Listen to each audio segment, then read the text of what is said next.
चलिए अब सीधे बड़ी खबर से आपको रूबरू करवाएंगे। लखनऊ में सीएम आवास पर इस वक्त बैठक चल रही है। इस वक्त की बड़ी खबर से हम आपको रूबरू करवा रहे हैं। योगी आदित्यनाथ इस बैठक की अध्यक्षता कर रहे हैं और अब ये बैठक शुरू हो चुकी है। कोरोना को लेकर ये बैठक काफी अहम मानी जा रही है, क्योंकि अब अगर बात की जाए उत्तर प्रदेश की, तो उत्तर प्रदेश में भी लगातार यहां पर मामले बढ़ने लगे हैं। निजामुद्दीन मरकज के बाद से मामले और भी ज्यादा बढ़े हैं। 11 समितियों के अध्यक्ष और नोडल अधिकारी वहां पर मौजूद हैं और तबलीगी जमात में शामिल लोगों के ऊपर यहां पर चर्चा हो रही है। बड़ी खबर से फिलहाल हम आपको रूबरू करवा रहे हैं। मेरे सहयोगी आकाश शेखर शर्मा लखनऊ से जुड़ चुके हैं। सीधे आकाश का रुख करेंगे। आकाश, कोरोना से हम जंग तब जीत पाएंगे जब हम अपनी अंदरूनी जो लड़ाई है इसको खत्म कर पाएंगे। जहां बाकी देशों की बात करें तो एकजुट होकर इस लड़ाई के खिलाफ लड़ रहे हैं, वहीं हमारे देश में देखा जा रहा है कि तबलीगी जमातियों का पूरा मामला सामने आ रहा है। गाजियाबाद से जैसी खबर सामने आई कि जिस तरीके की अश्लील हरकत यहां पर की गई जमातियों द्वारा, वो बिल्कुल भी बर्दाश्त के लायक नहीं है।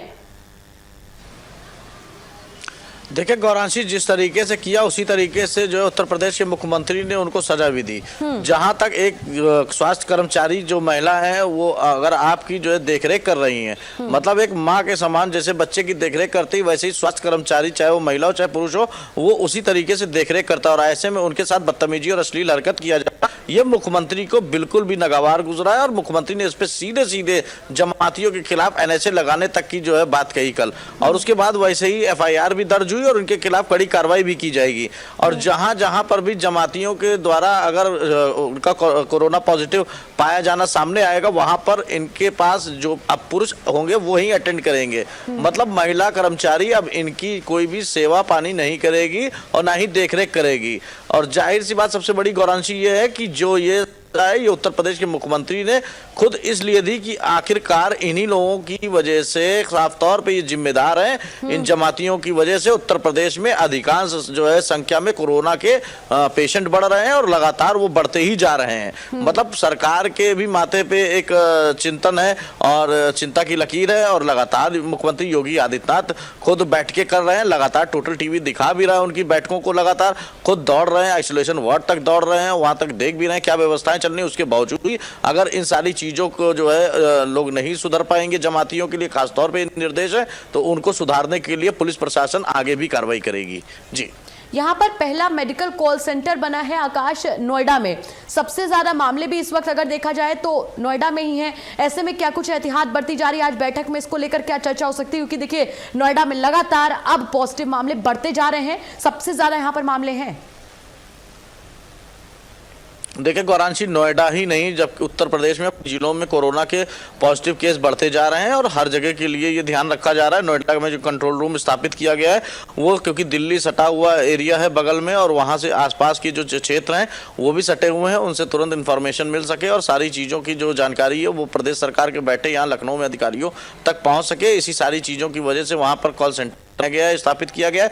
उत्तर प्रदेश में कल से अब तक अगर बात करें तो 40 से ऊपर कोरोना के पॉजिटिव आ चुके हैं, जिसमें तकरीबन 40 जो केसेस हैं वो जमात के लोगों के हैं, उनके खुद के कोरोना उनके अंदर पाया गया है। तो मतलब एकदम साफ है कि जो स्थिति मुख्यमंत्री योगी आदित्यनाथ ने सही करने की कोशिश और पहल की थी, उस सारी कोशिशों को एकदम जो है खराब करने के लिए जमाती पूरी तरीके से आमदा है, खुद जो है सुधर नहीं रहे हैं। और ऊपर से जो उनको आना चाहिए सरकार और प्रशासन के सामने और अपनी जांच करानी चाहिए, उनको लगातार ढूंढना पड़ रहा है कि वो जमाती कहां पर छुपे हुए हैं। कई विदेशी हैं, उनके पासपोर्ट जब्त किए जा चुके हैं, उनकी रिपोर्ट्स आनी है। तो ऐसे में इन सबके खिलाफ प्रदेश सरकार कार्रवाई करेगी, क्योंकि अपने देश के एक प्रदेश के हर नागरिक को बचाने का दायित्व है उत्तर प्रदेश के मुख्यमंत्री के ऊपर।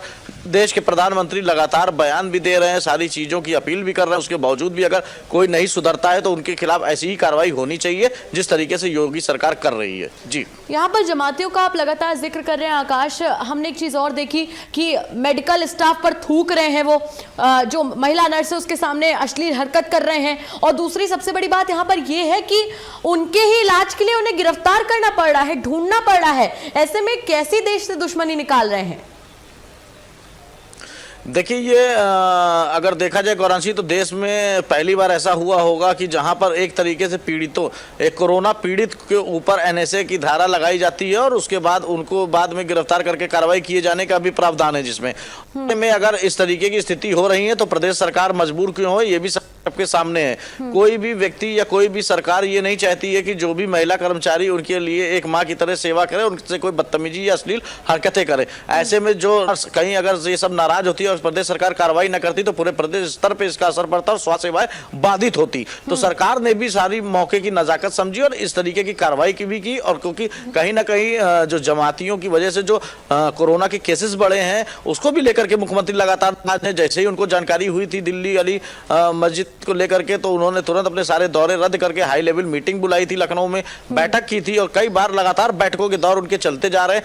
लखनऊ का कल सदर एरिया जहां पर एक करीब जमातियों के छुपे होने की बात हो रही थी, उस पूरे एरिया को ही सील करा दिया गया है। वहां कोई भी व्यक्ति बकायदे अब लाउड स्पीकर से वहां पे अनाउंस कराया जा रहा है जो अपने घरों में है वो बाहर बिल्कुल भी ना निकले।